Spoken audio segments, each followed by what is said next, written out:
लावलेला असून धनराज साहेबांचं व्यक्तिमत्व कसं आहे हे मला सांगायची काही वेगळी गरज नाही.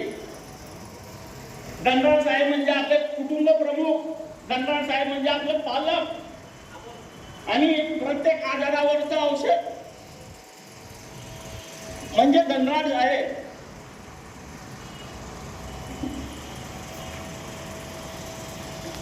साहेबांना अगोदरच सांगितलं होतं की साहेब तुम्ही फक्त सांगा आणि तुम्हाला जाऊ देणार नाही. परंतु साहेबांनी सांगितलं उमेश मला आता या ठिकाणी 10 वर्ष होत आहे आणि माझा शेवट सुद्धा गोड झाला पाहिजे. फक्त साहेबांच्या इच्छेखातर आणि साहेबांच्या मर्जीनुसार आज आपण या ठिकाणी साहेबांना कार्यमुक्त करत आहोत.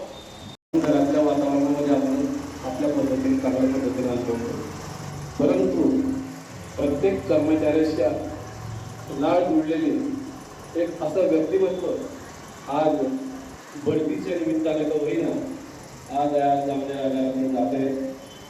खरोखर आनंदाचा क्षण आहे, परंतु त्यासोबत दुःखाचाही तेवढा.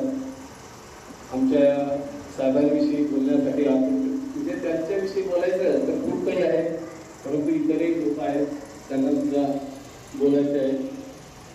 या गोष्टीचा मला जास्त त्रास होणार आहे, कारण आमचे सागर साहेब असतील, काडे साहेब असतील आणि वाघ साहेब आता नवीन आले. सर्व प्रशासनामध्ये जर म्हटलं आज तर मी थोडा जुना आहे. मी म्हणजे समजून घेतोय स्वतःला, कारण मला साहेबांनी तसं बनवलंय. कुठलीही ट्रिप लावायची असली साहेबांना फोन आला बाहेरून अशी ट्रिप लावायची आहे, साहेब पहिले आमची परीक्षा घ्यायची, म्हणजे मला विचारायचे की अमोल अशी ट्रिप आपल्याला लावायची आहे, कशी ॲडजस्ट होईल. माझ्या डोक्यात जर आलं तर मी लगेच सांगायचं की साहेब असं आपण करू शकतो. आणि नाही जर आलं थोडा विचार केला, साहेब पाहून घ्यायचे की आता याच्या डोक्याच्या बाहेरचा विषय आहे. साहेब सांगायचे की आपण असं केलं तर.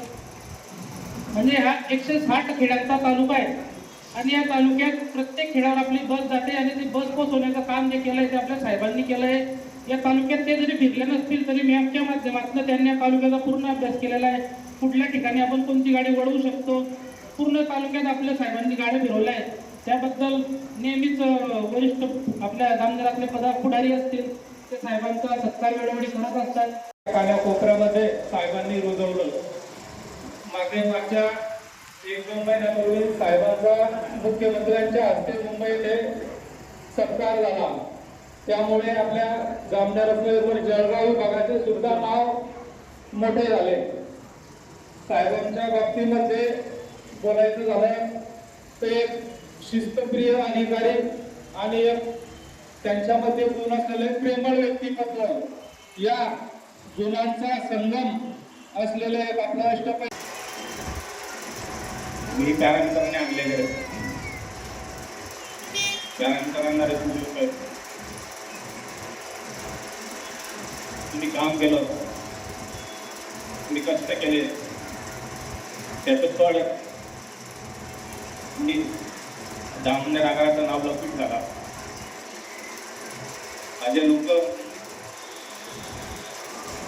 भर पावसात काम करायचे,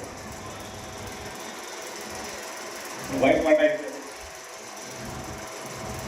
पण आपण जर लोकांसमोर असं ऍक्टिव्ह झालो तर आगाराची शिस्त बिघडेल, तर कुठेतरी मनात राहून जायचं.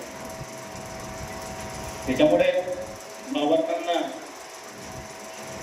मी तरी खूप कणखर आहे, त्याच रोलमध्ये आतापर्यंत काम केलं. आमचे लोक म्हणायचे आम्ही खूप काम करतो, यांत्रिक लोक खरंच म्हणायचे आणि ते खरंच काम करायचे. पण जेव्हा आपल्या संस्थेला आपलं काही देणं असतं, आपल्या संस्थेच्या उन्नतीसाठी आपल्याला